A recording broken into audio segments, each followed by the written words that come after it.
అన్న ఏదైతే నిన్న సజ్జల రామకృష్ణారెడ్డి ప్రెస్ మీట్ పెట్టి స్ట్రైట్ ఫార్వర్డ్ చెప్పండి చంద్రబాబు నాయుడు గారు, మీ ఇంటికి పెట్టిన ఖర్చులు కన్నా ఇది ఎక్కువ ఖర్చు ఏం కాదు, అదే ఖర్చులో అవుతుంది కదా, వచ్చి మీరు చెబుతున్న 5,000 ఎకరాలు చాలా తక్కువ వస్తాయి, అమౌంట్ రిటర్నబుల్ అమౌంట్ తక్కువ వస్తుంది, కడతానికి 2 లక్షల కోట్ల పైన ఖర్చు అవుతుంది, దాని వడ్డీకి కూడా డబ్బులు రావని మాట్లాడుతున్నారు. నిజం ఎంత ఉందంటారు దాంట్లో?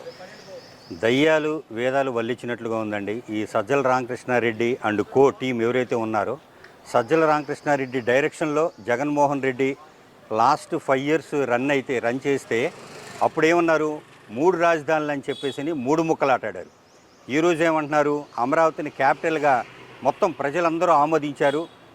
ఇక్కడ అసెంబ్లీలో కూడా తీర్మానం చేయడం జరిగింది, అక్కడ పార్లమెంట్లో కానివ్వండి ఉభయ సభల్లో కూడా అక్కడ ఆమోదం అయ్యి రాష్ట్రపతి గెజిట్ కూడా వచ్చిన తర్వాత కూడా ఇంకా పిచ్చి ప్రేలాపాలు పొందుతూ వాళ్ళు ఈరోజు మావిగన్ అని అంటున్నారు.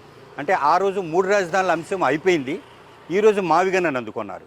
అసలు ఏంటి వీళ్ళ ఉద్దేశం ఏంటంటే, పిచ్చోడి చేతిలో రాయిలాగా ఉంది వాళ్ళకి. అంటే ఏం చేయాలో పదవి పోగొట్టుకొని ఏం చేయాలో అర్థం కాని పరిస్థితుల్లో వాళ్ళు పిచ్చి ప్రేలాపంలో వెళ్తున్నారు తప్ప దీంట్లో ఎటువంటి వాస్తవాలు లేవు. దీంట్లో అంటే చాలా తక్కువ అమౌంట్, రిటర్నబుల్ అమౌంట్ వస్తే మీరు ఖర్చు పెట్టే దాంట్లో కూడా చాలా తక్కువ వడ్డీలకే కట్టాలని మాట్లాడుతున్నారు.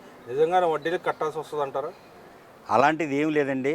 యాక్చువల్స్ ఏదైతే ఉందో వాటి మీదనే చాలా సీరియస్గా ప్రభుత్వ ప్రధాన కార్యదర్శి కానివ్వండి, సీఎం గారు కానివ్వండి స్ట్రిక్ట్గా అందరికి కూడా ఒకటే చెప్పారు, ఏదైతే యాక్చువల్స్ ఉన్నాయో వాటి ప్రకారమే కాంట్రాక్టర్లు కానీ ఎవరైనా సరే మీరు ఇది చేయాలి, దాంట్లో ఎక్కడా కూడా చిన్న డీవియేషన్ జరిగినా కూడా చాలా సీరియస్ యాక్షన్ ఉంటుందని చెప్పేసి మొత్తానికి కూడా వాళ్ళు యాక్షన్ ప్లాన్ అనేది ఇవ్వడం జరిగిందండి. ఎక్కడా కూడా కాంప్రమైజ్ అవ్వట్లేదు. కన్స్ట్రక్షన్లో కానీ రిక్రూట్మెంట్లో కానీ కాంట్రాక్టర్స్ రిక్రూట్మెంట్లో కానీ ఎక్కడా కూడా ఒక చిన్న రాజీ కూడా లేదండి. వాళ్ళు మాట్లాడే అన్నీ కూడా అసత్యాలు, అబద్ధాలు. అంటే అక్షయ పాత్రలాగా చంద్రబాబు నాయుడు పనిచేస్తుంది, దాచుకోవడం కోసం వాళ్ళ సొంతాలకే కాంట్రాక్ట్లు ఇస్తూ ఉన్నారు, బియ్యంకుడికి కాంట్రాక్టర్ ఇచ్చుకుంటా ఉన్నాడు అని చెప్పి మాట్లాడుతూ ఉన్నారు కదా. ఎవరికి కూడా ఇవ్వలేదండి. వాళ్ళకి తెలిసిన వాళ్ళకి ఎవరికన్నా కాంట్రాక్ట్లని ఎవరైనా చేస్తారు. ఎవరు ఈ కాంట్రాక్టులు సిన్సియర్గా చేయగలుగుతారు, వాళ్ళ ఎక్స్పర్టైజ్ ఏంటి, వాళ్ళకున్న ఎక్స్పీరియన్స్ ఏంటి మొత్తం కూడా స్టడీ చేసి మాత్రమే వర్క్స్ అనేవి ఎలకేట్ చేయడం జరుగుతుంది తప్ప వీళ్ళు చెప్పినట్టుగా ఎవరి బంధోపేక్ష కానీ లాభాపేక్ష కోసం మాత్రం చంద్రబాబు నాయుడు గారు పనిచేయట్లేదు. ఈ రాష్ట్రంలో ఉన్న 5 కోట్ల మందికి భవిష్యత్ తరాలకు కూడా ఉపయోగపడేలాగా ఇక్కడ రాజధాని నిర్మించాలని ఒక సంకల్పంతో ఈ సంకల్పం చేపట్టారే తప్ప ఆయనకి తినటానికో ఉండటానికో లేకపోతే పడుకోవటానికో లేక ఈ పనులు చేయట్లేదండి. రోజుకి 77 సంవత్సరాలు వచ్చినా కానీ ఈరోజు కూడా 17 నుంచి 18 గంటలు కష్టపడుతున్నటువంటి వ్యక్తి ఈ రాష్ట్రంలో ఉన్నారంటే ఒక్క చంద్రబాబు నాయుడు గారే. ఆయన మీద ఏదన్నా ఒక ప్రేలాపనలు పొందాలి అంటే కేవలం నేల మీద ఉమ్ము వేసినట్టయితే తప్ప దీంట్లో ఎటువంటి వాస్తవాలు. అంటే మరి ఇక్కడ చూసుకుంటే అయితే రేపు క్వాంటమ్ వ్యాలీ కూడా ఓపెన్ కాబోతుంది, దానికి సంబంధించింది కూడా ఆల్రెడీ అయిపోయింది, ప్రపోజల్స్ అయ్యి డెవలప్మెంట్ కూడా జరుగుతుంది. నిజంగానే ఏమీ లేకుండా వీళ్ళు చెబుతున్నట్టు ఏమీ లేదు అక్కడ అని చెబుతున్నారు, కానీ ఇలాంటి ఒక్కొక్కటి ఎందుకు వస్తున్నాయి అంటారు, దానివల్ల ఉపయోగం ఏమంటారు? ఈరోజు వైఎస్ జగన్మోహన్ రెడ్డితో పాటు పనిచేసినటువంటి వ్యక్తులందరూ కూడా జగన్మోహన్ రెడ్డి మేనియా అనేది అంటుకుందండి. వాళ్ళందరూ కూడా ఆ రోజు బొత్స సత్యనారాయణ కానీ తమ్మినేని సీతారాం కానీ వాళ్ళ మంత్రులు కానీ వాళ్ళందరూ కూడా అప్పుడు ఏం చెప్పారు, ఇక్కడ ఏం లేదు, ఇది ఎడారి, ఇక్కడ ఏం జరగదు, మొత్తం కూడా కేవలం ఇదంతా కూడా గ్రాఫిక్స్ అని చెప్పేసి చెప్తున్నటువంటి సందర్భం ఉంది. ఈరోజు మనం చూసుకుంటే ఏపీసీఆర్డీఏ బిల్డింగ్ కానివ్వండి, క్వాంటమ్ వాలీ అనే ఒక కంపెనీ కంప్యూటర్స్ తయారు చేసే కంపెనీ కానివ్వండి, మొత్తం టువర్డ్స్ వరల్డ్ మొత్తం కూడా ఈరోజు టువర్డ్స్ అమరావతి వైపు చూస్తున్నటువంటి సందర్భం ఏదైతుందో మనం చూస్తూ ఉన్నాం. ఎన్నో కంపెనీస్, బ్యాంకులు, ఆల్మోస్ట్ నేషనలైజ్డ్ బ్యాంక్స్ మొత్తం కూడా వాళ్ళకి స్థలాలు ఎలకేట్ చేయటం, వాళ్ళందరూ కూడా భూమి పూజలు చేయటం, ఆ బిల్డింగ్స్ స్టార్ట్ అవటం, మినిస్టర్స్ క్వార్టర్స్ కానివ్వండి, అలాగే ఎమ్మెల్యేల క్వార్టర్లు కానివ్వండి, జడ్జి క్వార్టర్లు కానివ్వండి, అట్లా అన్నీ కూడా అన్ని భవనాలు కూడా మంచి ఊపందుకున్నాయి. పనులన్నీ కూడా ఈరోజు ఇంకొక 2-3 సంవత్సరాల తర్వాత మొత్తం కూడా రాజధాని షేప్ అంతా కూడా మారిపోద్ది. ఇదే రాజధానిలో లాస్ట్ 5 ఇయర్స్ వాళ్ళు కూర్చొని పరిపాలన కొనసాగించినటువంటి సందర్భం. ఆ రోజు 2014 స్టేట్ బైఫర్కేషన్ జరిగిన తర్వాత ఎక్కడ కూర్చొని పరిపాలించాలో తెలియని సందర్భంలో చంద్రబాబు నాయుడు గారు ఒక బస్సులో కూర్చొని ఆర్గనైజ్ చేసి మొత్తం కూడా ఈ రాష్ట్రాన్ని గాడిన పెట్టాలి, గాడి తప్పిన ఈ రాష్ట్రాన్ని మళ్ళీ గాడిన పెట్టాలంటే మనం చాలా వర్కౌట్ చేయాలి, మొత్తం కూడా ఒక శ్రమించాలి, మొత్తం కూడా ఒక యజ్ఞం చేయాలనే ఒక ఉద్దేశంతో ఆ రోజు నారా చంద్రబాబు నాయుడు తీసుకున్నటువంటి సంకల్పం ఏదిందో ఆ సంకల్పానికి ఈరోజు రాష్ట్ర ప్రజలందరూ కూడా మద్దతు తెలియచేయటం, ఆ రోజు అమరావతికి వ్యతిరేకంగా వాళ్ళు 3 రాజధానుల అంశం తీసుకొని వచ్చినా కానీ ఇక్కడ రాజధాని రైతులు కానివ్వండి, ఇక్కడ ఉన్నటువంటి ప్రజలు కానివ్వండి, మహిళలు కానీ ఎన్నో త్యాగాలు చేసి వాళ్ళందరూ కూడా ఈరోజు రాజధాని అమరావతిగా ప్రకటించిన దాంట్లో సందర్భంలో వాళ్ళందరి యొక్క కష్టం అంతా కూడా సాకారమని అందరూ కూడా ప్రజలందరూ కూడా హర్షాతిరేకాలు వ్యక్తం చేస్తూ ఉన్నారు. అంటే ఇక్కడ ఇంకో విషయానికి వస్తే ఏదైతే షర్మిల గారు కూడా మాట్లాడుతూ ఉంది దాన్ని కూడా వాళ్ళు వక్రీకరించి చంద్రబాబు నాయుడు గారికి ఎప్పుడైనా డిఫెండ్ చేసుకోవడం చేత కాకపోతే షర్మిలను తీసుకొచ్చి మా మీద అక్కసు వెళ్ళగక్కి ఇలాగా చేస్తూ ఉన్నాడు, అపాండాలు వేస్తూ ఉన్నారు అని చెప్పి మాట్లాడుతున్నారు. నిజంగానే షర్మిల అవసరం చంద్రబాబు నాయుడు గారికి ఉందంటారా? ఇదే షర్మిల గారు ఆ రోజు జగన్మోహన్ రెడ్డి గారు, వైఎస్ రాజశేఖర రెడ్డి గారు చనిపోయిన తర్వాత మా అన్నయ్యని సీఎం చెయ్యండి అని చెప్పేసి మా అన్నయ్య అంటూ ఈ రాష్ట్రం మొత్తానికి పరిచయం చేసినటువంటి వ్యక్తి ఎవరు ఉన్నారంటే షర్మిల గారు, విజయమ్మ గారు. అలాంటి తల్లికి చెల్లికి కూడా న్యాయం చేయకుండా గొడ్డలి పోటుతోటి బాబాయిని చంపినటువంటి వ్యక్తుల మీద కూడా ఈరోజు కూడా చర్యలు తీసుకోకుండా కుటుంబానికి కూడా న్యాయం చేయలేనటువంటి వ్యక్తి ఈ రాష్ట్రానికి ఏం చేస్తాడని చెప్పి మేము క్వశ్చన్ చేస్తాం.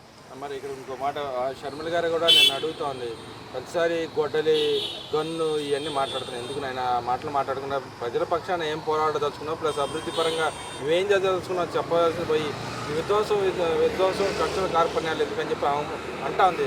నిజంగా ఆయన చెప్పినట్టుగా నేను ఆ మార్పు చేసుకుని మార్పు వచ్చిందంటారా ఆయనలో? ఆ రోజు ఆస్తి కోసం అతను ఏం చేశాడు, అధికారం కోసం ఏం చేశాడు అనేది ప్రత్యక్షంగా వాళ్ళ కుటుంబ సభ్యులందరూ కూడా ఈరోజు చూశాను. వాళ్ళ బాబాయ్ గారి పిల్లలు కానివ్వండి, వాళ్ళ సొంత చెల్లి కానివ్వండి, బావ కానివ్వండి, తల్లి కానివ్వండి, ఆ రోజు తండ్రి కానివ్వండి, ఎన్నో రకాలుగా కుటుంబంలో ఉన్నటువంటి వ్యక్తులు ఇతను ద్వారా ఇబ్బందులు పడి ఇతను రాజకీయం కోసం, అధికారం కోసం ఏదైనా చేస్తాడని చెప్పేసి వాళ్ళు భావించారు. కాబట్టి ఈరోజు బయటకు వచ్చి డిఫర్ అయ్యి వాళ్ళ అన్నకు వ్యతిరేకంగా ఈరోజు వాళ్ళు పోరాడుతూ ఉన్నారు తప్ప చంద్రబాబు నాయుడు గారికి వాళ్ళ యొక్క కుటుంబ అవసరం కానీ, కుటుంబంతో వాళ్ళు చేసేటువంటి ప్రచారంలో కానీ చంద్రబాబు నాయుడు గారికి ఎటువంటి సంబంధం లేదంటంలో ఎటువంటి రిసర్చ్ లేదు. అంటే ఇక్కడ కేటీఆర్ గారు నిన్న మాట్లాడారు, ఏదైతే హైదరాబాద్ అభివృద్ధిలో చంద్రబాబు నాయుడు గారు, వైఎస్ రాజశేఖర రెడ్డి, పెద్ద ఎన్టీఆర్ గారు ప్లస్ నా తండ్రి చాలా కృషి చేస్తారు, దానివల్ల డెవలప్ అయింది, మేము కొన్ని తప్పులు చేసాం, మేము మార్చుకోవాలి, మా పద్ధతి మార్చుకోవాలని చెప్పి ఆయన మాట్లాడుతున్నారు. కనీసం ఆయన శిష్యుడిగా కేసీఆర్ శిష్యుడిగా ఉన్న జగన్మోహన్ రెడ్డి అయినా మారుతాడంటారా? మరి ఆయన ఓటు కోసం మాట్లాడారా, లేకపోతే ఉన్న వాస్తవ విషయం చెప్పారంట కేటీఆర్ గారు ఆ విషయంలో, హైదరాబాద్ విషయంలో? ఈరోజు ఏదైతే స్టేట్ బైఫర్కేషన్ జరిగి తెలంగాణ రాష్ట్రం ఏర్పడిందో, తెలంగాణ రాష్ట్రం ఏర్పడినటువంటి ఈ రోజు వరకు ముఖ్యమంత్రులుగా చేసినటువంటి రాష్ట్ర అవతరణ తర్వాత ముఖ్యమంత్రి చేసినటువంటి వ్యక్తులు కూడా తెలుగుదేశం పార్టీ నుంచి ఉద్భవించినటువంటి వ్యక్తులే. ఇది ఒక తెలుగుదేశం పార్టీ అనేది ఒక కర్మాగారం. దీంట్లో ఆ ఫ్యాక్టరీలో ఎంతోమంది ట్రైనింగ్ పొందినటువంటి వ్యక్తులు ఉన్నారు. సో అలాంటి దాంట్లోంచి వచ్చినటువంటి వ్యక్తులే ఈ కేసీఆర్ కానీ, కేటీఆర్ కానీ. ఆ కేటీఆర్ కూడా ఆ రోజు కూడా తారక రామారావుని పేరు పెట్టుకోవటానికి కూడా ఆ రోజు రామారావు గారిని ఆదర్శంగా తీసుకొని ఆ నామకరణం చేశారని కూడా కేటీఆర్ గారు కూడా ఎన్నో సందర్భాల్లో చెప్పినట్టు సందర్భం కూడా మనం చూస్తూ ఉన్నాం. అలాగే కేటీఆర్ గారు కూడా చెప్పారు, ఆ రోజు ఇక్కడ రాళ్ళు రప్పలు ఉన్నటువంటి ఈ యొక్క ఏరియా మొత్తాన్ని కూడా చంద్రబాబు నాయుడు గారు ఏదైతే ఐటీ విప్లవాన్ని తీసుకొచ్చేసి హైదరాబాద్ రూపురేఖలను మార్చారో అని చెప్పని కేటీఆర్ గారు కూడా ఎన్నో సందర్భాల్లో వారి మీటింగ్లో కూడా చెప్పుకున్నారు. ఎందుకంటే ఏదైనా సరే స్వామి భక్తి కొద్దిగానే ఉండాలని చెప్పేసి మనం చూస్తూ ఉన్నాం. అలాంటి వ్యక్తుల్లో కేటీఆర్ గారు కూడా ముందు వరుసలో ఉన్నటువంటి వ్యక్తులు. అట్లాగే రేవంత్ రెడ్డి గారు ఈరోజు పరిపాలిస్తున్నటువంటి రేవంత్ రెడ్డి గారు కూడా ఎన్నోసార్లు చెప్పారు, ఆయన ఈరోజు పార్టీగా డిఫర్ అయ్యి ఈరోజు కాంగ్రెస్ పార్టీలోకి వెళ్ళి ఈరోజు అధికారం చేపట్టి చేస్తున్నా కానీ చంద్రబాబు నాయుడు గారి భావజాలం, రామారావు గారి యొక్క సిద్ధాంతాలని ఫాలో అవుతూ ఈరోజు కూడా అక్కడ కూడా పరిపాలన కొనసాగుతున్న విధానం దేశంలో ఉన్నటువంటి ప్రజలందరూ కూడా గమనిస్తూ ఉన్నారు. అంటే ఇక్కడ మరి ఆయన శిష్యుడు కేసీఆర్ శిష్యుడిగా ఉన్న జగన్మోహన్ రెడ్డి గారు కనీసం మార్పు వస్తూ అంటారు ఇప్పటికైనా? ఈ కేటీఆర్ చెబుతా అన్నాడు, కేటీఆర్తో పనిచేసిన గతంలో మనం జగన్మోహన్ రెడ్డి గారిని చూసాం. మరి ఆయన మారిపోయాడు, ఈయన మారుతాడంటారా? మన రాష్ట్రంలో మారుతాడంటారా? కనీసం ప్రతిపక్షాన్ని పోరాడతానని ఎప్పటికైనా ఒప్పుకుంటాడంటారా, లేకపోతే ఆయన పరంగా ఆయన పోతానే ఉంటాడంటారా? జగన్మోహన్ రెడ్డి చింత చచ్చిన పులుపు సావదనే చందాన ఆయనలో మార్పు అనేది వస్తుందని అయితే ఏ ఒక్కళ్ళ ప్రజల్లో కూడా విశ్వాసం అయితే లేదండి. ఎందుకంటే పుట్టుకతో వచ్చినటువంటి బుద్ధి ఏదైనా సరే పోయేదాకా ఉంటుందని చెప్పిన ఒక నానుడు ఏదైతే ఉందో అది నిరూపించుకుంటా ఉన్నాడు.